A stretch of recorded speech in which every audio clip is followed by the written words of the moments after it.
তার সর্বশেষ পোস্ট ছিল হচ্ছে দুনিয়ার মায়ায় পড়ে আল্লাহকে ভুলে গেছি।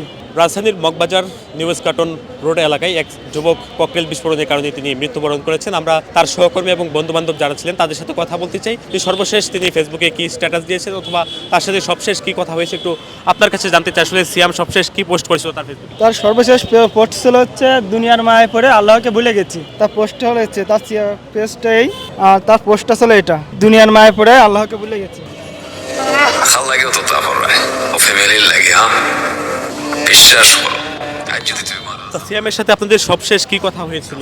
আমাদের সাথে সর্বশেষ খেলার কথা হয়েছিল, দুদিন আগে আমরা একসাথে ক্রিকেট খেলেছি। এখানে পিসে আমরা মুক্তিযোদ্ধার গলিতে আমরা একসাথে ক্রিকেট খেলেছি আমাদের অফিস শেষে। তো আপনার কাছে জানতে চাই, আসলে সিয়ামের সাথে সবশেষ স্মৃতিটুকু আসলে জানাবেন। সিএমের সাথে সিএম বাড়ি থেকে আসছিল, অনেকদিন পর দেখা হয়েছে সিএমের সাথে, কালকের আগের দিন। তারপরে আসছি, আমরা খেলতে গেলাম, আর সিএমও আসলো আমাদের কাছে। আসার পরে বললাম যে সিএম কি খেলাধুলা হবে, সিএম চলেন খেলি। তারপর আমরা খেলাধুলা শুরু করলাম। তারপর কালকে আসে নাই, এবং কালকের আগের দিন আমাদের সাথে আসছে এবং খেলাধুলা করছে, এবং কালকে রাত্রেও আমাদের সাথে দেখা হয়েছে রাস্তায়। এই যে আপনি মিনা বাজারের সামনে ওই দিকটা আসতেছে, আমরা বাসায় যেতেছি। তারপরে দেখা হলো যে ভাই আমি বাসায় চলে যেতেছি, আপনার খেলা শেষ। কালকে আসে নাই, আমরা খেলা শেষ আছি, তারপর এর সাথে আমাদের দেখা হয়েছে। মানুষ অনেক ভালো ছিল, এবং আমাদের ভিতরে এই 10 জনের ভিতরে আমাদের ভিতরে নামাজ মাথায় সবসময় টুপি পরা থাকতো এবং নামাজ টামাজ পড়তো।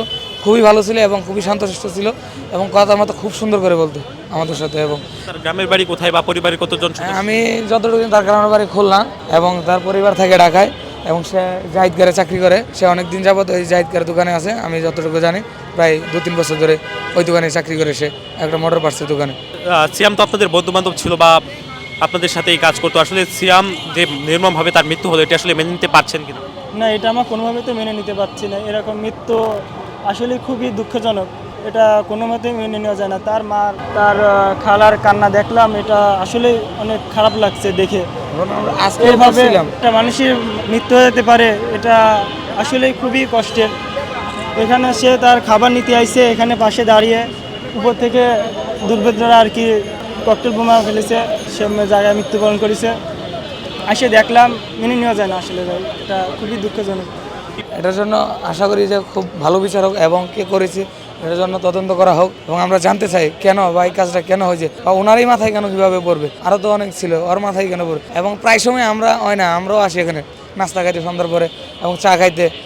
বরঞ্চ এখনও আমি এই যে হাতে বল নিয়ে আসছি, আমি 5টা বল নিয়ে আসছিলাম যে আজকেও খেলতে যাবো, আজকেও ওকে নিয়ে খেলতে যাবো।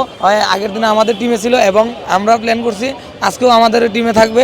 আমি এখনও বলগুলো ওই জায়গায় কথা শুনে, আমি বল 5টা বলে ওই জায়গায় ওই জায়গায় ফিরে গেছে, শুনে নিজেকে মানাইতে পারি না, একদম খুবই অবস্থা। আর কি বলবো, কিছু বলার নেই আমার। সিয়ামের যারা সহকর্মী ছিল বা বন্ধু বান্ধব যারা ছিল, তারা বলছেন সিয়াম তার মৃত্যুর আগে সবশেষ ফেসবুকে পোস্ট করেছিলেন যে দুনিয়ার মায়ে পড়ে আল্লাহকে ভুলে যাচ্ছেন, এবং সেই পোস্টে ইতিমধ্যে আসলে তার বন্ধু বান্ধব তারা মনে করছেন এবং তারা এই পোস্টের কথা তুলে ধরছেন।